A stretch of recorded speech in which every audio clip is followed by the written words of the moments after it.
우리가 이 저녁에 하나님의 은혜를 간절히 사모하며 무엇보다 하나님의 말씀을 기억하며 나아가기를 소망합니다. 하나님, 전하는 자나 듣는 자 모두가 하나님의 은혜를 누리게 하여 주시고 말씀이 주시는 그 새 힘을 얻어 다시 우리가 세상 가운데로 나갈 수 있도록 인도하여 주시옵소서. 예수님의 이름으로 기도드립니다. 아멘. 어떤 한 마을에 물고기를 굉장히 잘 잡는 어부가 한 명 있었습니다. 이 사람이 물고기를 너무 잘 잡다 보니까 옆 마을에 있던 한 사람이 이 사람에게 와서 물고기 잡는 법을 배우기를 원했습니다. 그리고 그 사람은 그 물고기를 잘 잡는 자에게 물고기 잡는 법을 배웠습니다. 자, 이제 이 사람이 물고기 잡는 법을 배웠으니까 무엇을 해야 될까요? 자기 마을로 가서 물고기를 잡아야 됩니다. 그런데 이 사람은 물고기를 잡지 않고 무엇을 했냐면 그 마을 사람들을 모아가지고 물고기 잡는 법을 알려줬습니다. 내가 정말로 잘 나가는 어부한테서 물고기 잡는 법을 배웠는데 다 모여봐라 이래가지고 그 사람들, 이제 마을 사람들에게 물고기 잡는 법을, 자신이 배웠던 물고기 잡는 법을 알려주었습니다. 자, 마을 사람들 역시 물고기 잡는 법을 배웠습니다. 자, 그러면 그 사람들은 어떻게 해야 될까요? 그 사람들 역시 물고기를 잡아야만 했습니다. 하지만 그 사람들도 물고기를 잡지 않고 무엇을 했느냐? 자기가 아는 사람들에게 찾아가서 물고기 잡는 법을 알려주었습니다. 내가 물고기 잘 잡는 일타 강사한테서 배웠는데 물고기는 이렇게 잡아야지 잘 잡힌다더라 라고 말하면서 물고기 잡는 법만 알려주었습니다. 결국 물고기를 잘 잡는 사람에게 많은 사람들이 배웠지만 결국 물고기를 잡는 사람은 한 명도 없었다는 것입니다. 이것은 무엇을 말합니까? 이것은 배웠으면, 우리가 알았으면 실천을 해야 되는데 실천하지 못하는 모습에 대해서 우리에게 교훈하여 주고 있습니다. 예수님께서는 산상수훈 말씀을 하실 때 당시의 문제점에 대해서 지적하셨습니다. 여러분, 당시에 문제점, 그 예수님 시대의 문제점은 무엇이었냐면요, 하나님 말씀에 대한 실천이 없었다는 것이었습니다.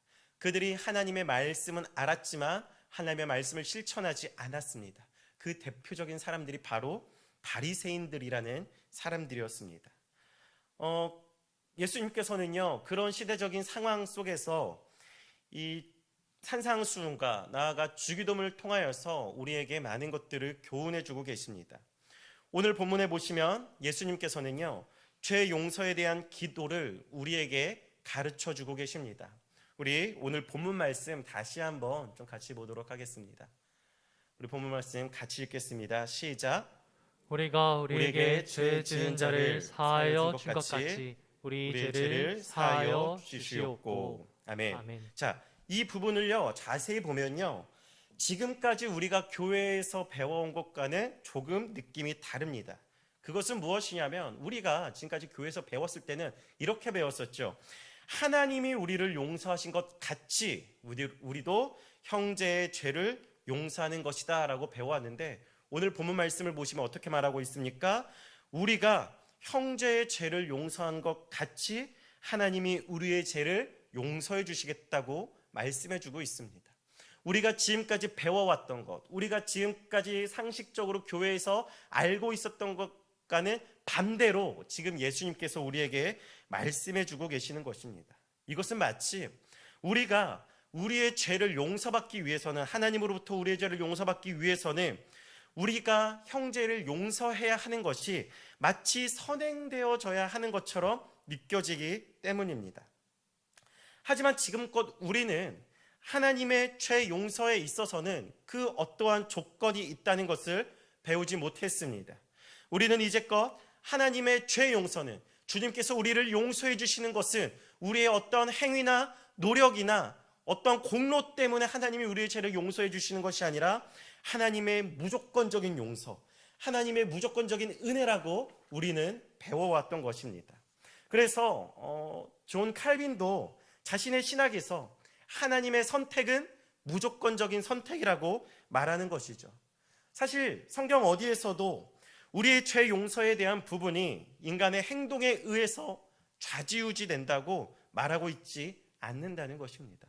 자, 그렇다면 오늘 예수님께서는 이 주기도문의 말씀을 통해서 왜 우리에게 지금까지 우리가 알아왔던 것과는 정반대되는 것을 말씀하셨을까요?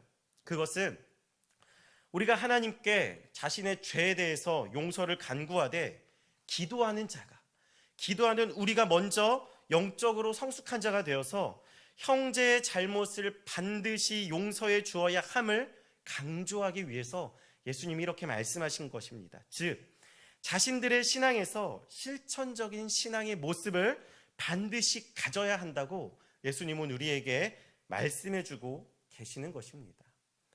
예수님께서 이것에 대해서 강조하시면서 이 부분에 대해서 특히 오늘 말씀에 대해서 예수님은 부연 설명을 더 해주십니다. 우리 한번 마태복음 6장 14절과 15절의 말씀을 같이 보도록 하겠습니다. 우리 같이 읽겠습니다. 시작. 너희가 사람의 잘못을 용서하면 너희 하늘 아버지께서도 너희 잘못을 용서하시려니와 너희가 사람의 잘못을 용서하지 아니하면 너희 아버지께서도 너희 잘못을 용서하지 아니하시리라. 아멘. 아멘. 자, 이 말씀은요, 예수님께서 이 주기도문을 다 마치시고 이 부분을 다시 한번 말씀하시는 것입니다. 앞에서 했던 내용을 마무리하고 다시금 그 내용을 얘기한다는 것은 무엇이죠? 강조라는 것이죠. 예수님께서 지금 이 내용에 대해서 사람들에게 또한 우리에게 강조해 주고 계시는 것입니다. 예수님이 지금 우리에게 무엇을 강조해 주고 계십니까? 실천적인 용서와 실천적인 사랑과 실천적인 믿음의 행위에 대해서 지금 우리에게 강조해 주고 계시는 것입니다. 지금까지 그 이스라엘에 있던 많은 사람들이 행하지 않았던 하나님의 말씀에 대한 실천을 예수님은 말씀해 주고 계시는 것이죠. 왜요? 그들에게는 행함이 없는 용서만이 존재했기 때문입니다. 행함이 없는 사랑과 행함이 없는 믿음만이 존재했기 때문입니다. 그래서 예수님은 그들에게 이 부분에 대해서 강조하시면서 이야기해 주시는 것입니다. 오늘 본문을 보면요, 굉장히 독특한 한 단어가 있습니다. 그것은 죄라는 단어입니다. 죄. 우리가 한글 성경으로 보면 그렇게 독특한 단어는 아닌데요, 이 죄라는 단어가. 이 원어 성경으로 보면요, 이 죄라는 단어가 뭘로 기록되어 있냐면 부채라는 뜻으로 되어 있습니다. 부채. 이런 부채 말고요, 빚을 지다. 그러니까 빚에 대한 그 부채를 이야기해주고 있습니다. 빚지다. 그래서 이 부채를 진 사람은 그 부채를 갚기 전에는 이 부채로부터 자유로울 수 없다는 것을 우리에게 알려주고 있는 것이죠. 요즘 이 집 문제가 한창 말썽이지 않습니까? 우리가 집 구할 때 우리 돈으로 사면 얼마나 좋습니까? 하지만 한 80%는 은행 거죠, 사실. 그러니까 우리가 그것들을 다 갚기 전에는 우리는 자유로울 수가 없는 것처럼 오늘 본문에서 말하는 것도 그러한 의미입니다. 우리가 부채를 졌는데, 빚을 졌는데 그 빚을 다 갚기 전에는 그로부터 자유로울 수 없다는 겁니다. 하나님과 우리의 관계에 있어서 인간의 부채는요, 우리의 힘으로는 도저히 갚을 수 없을 만큼 굉장히 큰 부채라는 것입니다. 여러분, 그 해결책은요, 사실 우리가 노력해서 갚는 것이 해결책이 아니라 하나님께서 우리의 그 부채를, 우리의 빚을 탕감해 주는 것밖에는 사실 해결할 방법이 없는 것입니다. 하나님께서 탕감해 주시다. 우리의 빚을 탕감해 주신다. 그래서 예수님께서는 제자들에게 이러한 비유를 말씀해 주셨습니다. 우리 마태복음 18장 21절의 말씀을 한번 같이 보도록 하겠습니다. 같이 읽겠습니다. 시작. 그때 베드로가 나와 이르되 주여 형제가 내게 죄를 범하면 몇 번이나 용서하여 주리이까? 7번까지 하오리이까? 아멘. 아멘. 자, 베드로가 예수님께 이 죄 용서에 대한 문제를 질문했습니다. 그러면서 예수님께서 베드로에게 하셨던 말씀은 무엇이냐면 우리가 잘 아는 1만 달란트를 빚진 자에 대한 비유를 해주십니다. 어떤 종이요, 주인에게 1만 달란트라는 큰 금액을 빚졌습니다. 그냥 말이 1만 달란트지 사실 이것은요, 인간이 갚을 수 없는 천문학적인 돈이었습니다. 이 종은 주인에게 이것이 갚을 능력이 없었기 때문에 주인에게 간청했습니다. 그리고 주인은 그 종을 불쌍히 여겨서 그 빚을 탕감해 주었습니다. 그리고 나서 이 종은 자신의 빚을 탕감받고 돌아가는 길에 자기에게 100데나리온을 빚졌던 동료를 만나게 되었습니다. 그러면서 그 동료에게 말하기를 너 빨리 나에게 그 빚졌던 100데나리온을 갚으라고 독촉했습니다. 물론 그 동료는 그 돈을 갚을 능력이 없었습니다. 그러자 그 1만 달란트를 탕감받은 이 종은 자신의 동료를 감옥에 넣었습니다. 그리고 사람들이 그것을 보고 다시금 주인에게 가서 이 일련의 상황을 말했습니다. 주인은 굉장히 화가 났고요. 다시금 그 종을 불러서 말합니다. 꾸짖었습니다. 그러면서 우리 마태복음 18장 33절의 말씀 한번 같이 보도록 하겠습니다. 같이 읽겠습니다. 시작. 내가 너를 불쌍히 여김과 같이 너도 내 동료를 불쌍히 여김이 마땅하지 아니하냐 하고. 자, 주인이 말하죠. 내가 너를 불쌍히 여김과 같이 너도 내 동료를 불쌍히 여김이 마땅하지 않냐. 그런데 너는 그 1만 달란트라는 어마어마한 금액을 나에게 탕감받았으면서 어찌 너는 그 100데나리온을 탕감해 주지 못하느냐라고 주인은 그 종을 꾸짖었습니다. 그리고 다시금 이 종을 감옥에 넣게 되었습니다. 자신이 받은 은혜를 전혀 실천하지 못하는 안타까운 자의 모습에 대해서 성경은 이야기해 주고 있는 것이죠. 예수님 당시에도요, 이런 안타까운 자들이 너무나도 많았습니다. 심지어 이 문제를 가지고, 이러한 비슷한 문제를 가지고 예수님을 시험했던 사람도 있었습니다. 누가복음 10장에 보면요, 어떤 내용이 나오냐면 선한 사마리아인의 비유가 나옵니다. 예수님께서 이 말씀을 하신 이유는 한 율법학자가 예수님을 찾아왔습니다.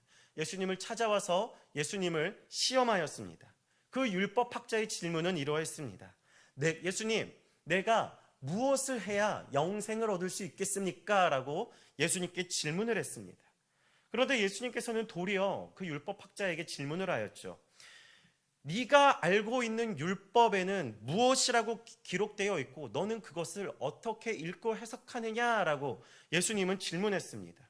그리고 예수님의 이러한 질문에 율법학자는 자신이 알고 있는 성경 지식을 근거해서 굉장히 명쾌하게 정답을 이야기했습니다.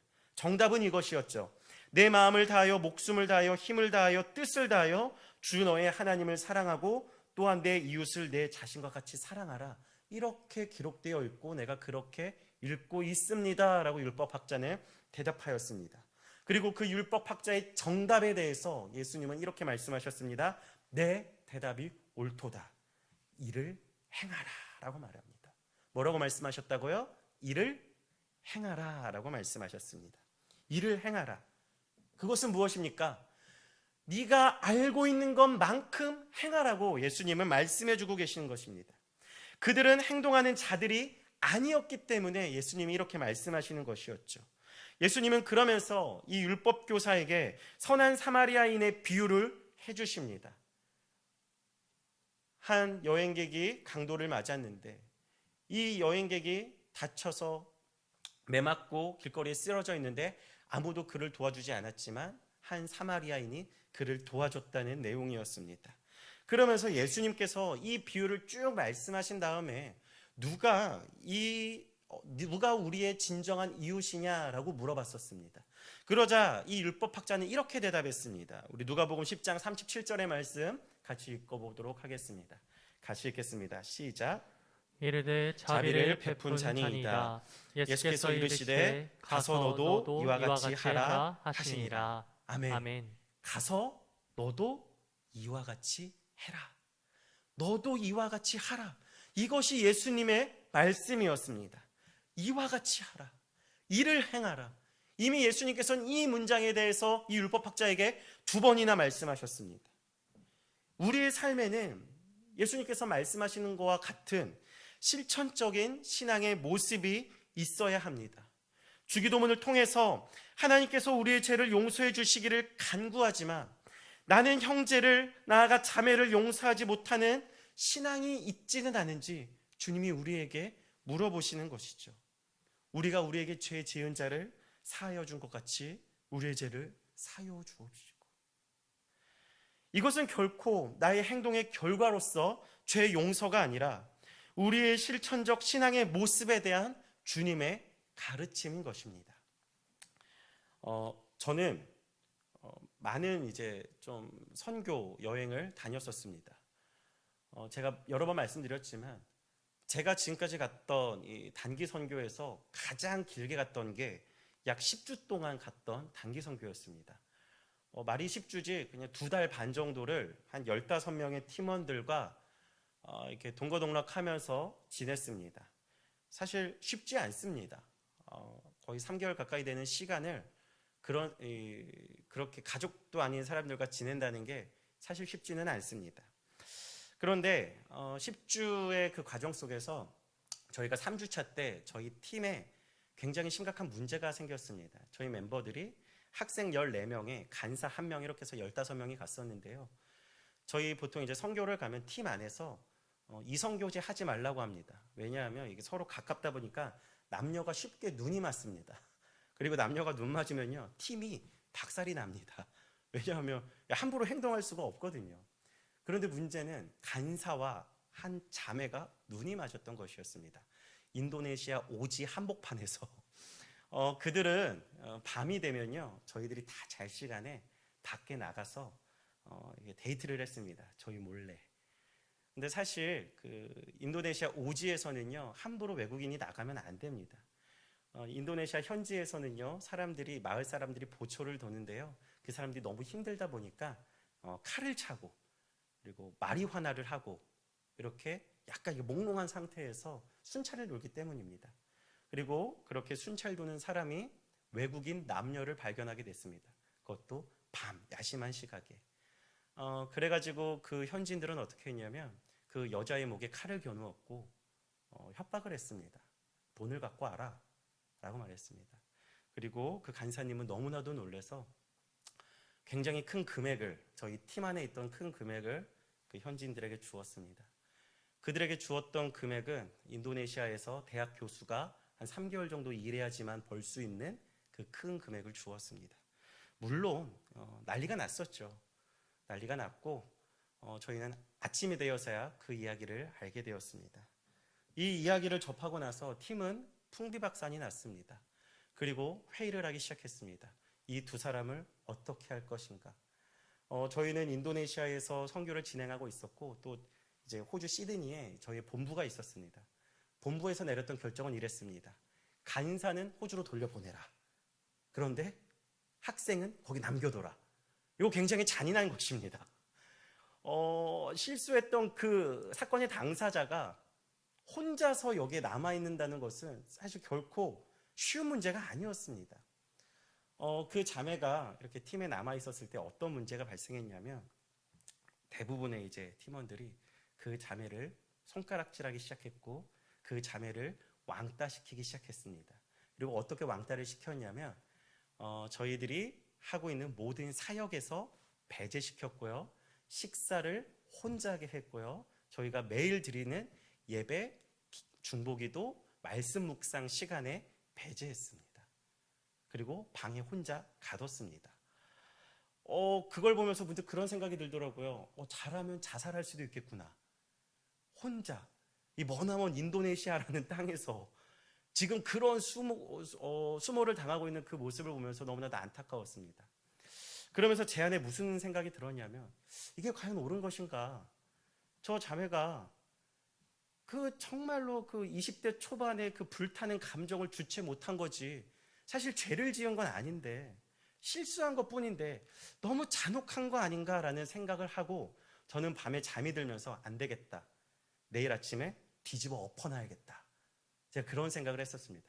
제가 약간 그런 걸 보면 못 참는 성격이라 안 되겠다. 그리고 밤에 잠을 청하고 저는 그날 밤에 말라리아에 걸렸습니다. 말라리아에 걸려서요. 아침이 되니까요. 고열과 복통과 설사와 구토를 계속해서 했습니다. 무려 이틀 동안. 아무것도 못 하겠더라고요. 그런데 그 자매는 계속해서 혼자서 격리됐고요. 팀원들은 그 자매가 없는 사람처럼 취급했습니다. 예배 시간이 되어서 다 같이 예배를 드리고 있는데 저는 이제 설사를 해야 되니까 화장실로 갔었습니다. 화장실에서 볼일을 보고 있는데 화장실 밖에서 찬양하는 소리가 들렸습니다. 누구의 찬양이었냐면 그 자매의 찬양 소리였습니다. 예배는 드리고 싶은데 그 예배의 모임에 가지 못하니까 화장실 옆에서 쭈그려 앉아가지고 울면서 찬양하는 자매의 목소리가 들렸고, 저는 화장실을 나와서 예배드리는 그 장소에 가가지고 이상하게 하나님이 주시는 마음을 가지고 대성통곡하기 시작했습니다. 그리고 그 예배를 마치고 이제 제가 생각했던 모든 것들을 고백하기 시작했죠. 그리고 저는 선포했습니다. 그 팀원들에게, 나는 어떠한 일이 있어도 이 자매를 버리지 않을 것이다. 하나님이 저에게 주셨던 마음은 어떤 마음이었냐면 그 1만 달란트를 탕감받은 자의 비유였습니다. 저는 그 자매와 함께 단기 선교를 꼭 마칠 것이다라고 선포했고, 저는 그 팀에서 왕따를 당했습니다. 그래서 그 자매와 저는 서로 10주 동안 왕따를 당하면서 좀 서로가 서로를 격려해 주면서 단기 선교를 무사히 마쳤고, 제가 한국으로 돌아와서도 다른 사람들과는 연락하지 않았는데 유일하게 연락했던 사람이 바로 그 자매였습니다. 하나님이 주시는 마음은 그것이었죠. 내가 너를 용서했던 것처럼 너도 용서하라라는 마음이었습니다. 그것은 무엇입니까? 단순히 용서의 문제가 아니라, 좁은 의미에서 용서의 문제가 아니라 넓은 의미에서 실천적인 사랑을 하라는 하나님의 메시지였습니다. 여러분, 주님이 우리에게 알려주신 가르침이 무엇입니까?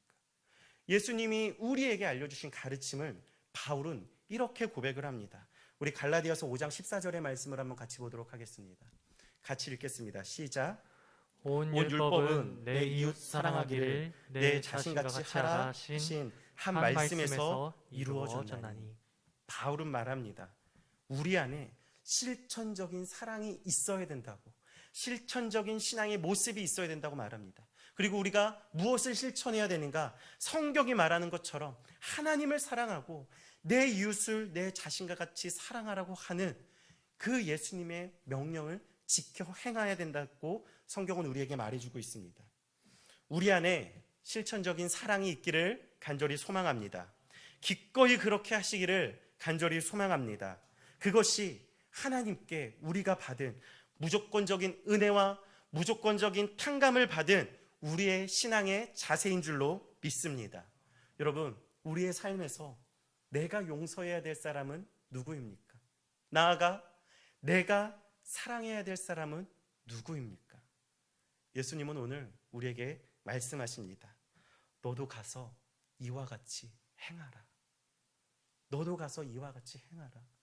그 주님의 말씀을 의지하고 그 주님의 말씀을 따름으로 오늘 주기도문이 우리에게 알려주는 것처럼 우리가 실천적인 사랑과 실천적인 믿음과 실천적인 행함으로 정말로 주님이 주시는 그 은혜와 주님이 주시는 그 탕감의 은혜를 경험하고 실천할 수 있는 저희들이 되기를 간절히 소망합니다. 기도하겠습니다.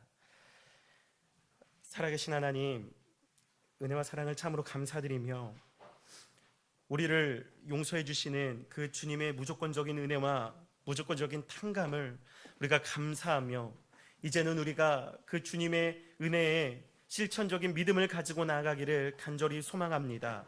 하나님, 우리가 사랑을 실천할 수 있도록 도와주시고 우리의 믿음을 실천할 수 있도록 도와주시고 우리 안에 행함이 있는 믿음이 있을 수 있도록 주님께서 역사하여 주시옵소서. 너도 가서 이와 같이 행하라. 주님의 말씀을 의지하고 그 말씀대로 살아가는 저희들 될 수 있도록 인도하여 주시옵소서. 예수님의 이름으로 기도드립니다. 아멘. 이 시간 말씀을 기억하시면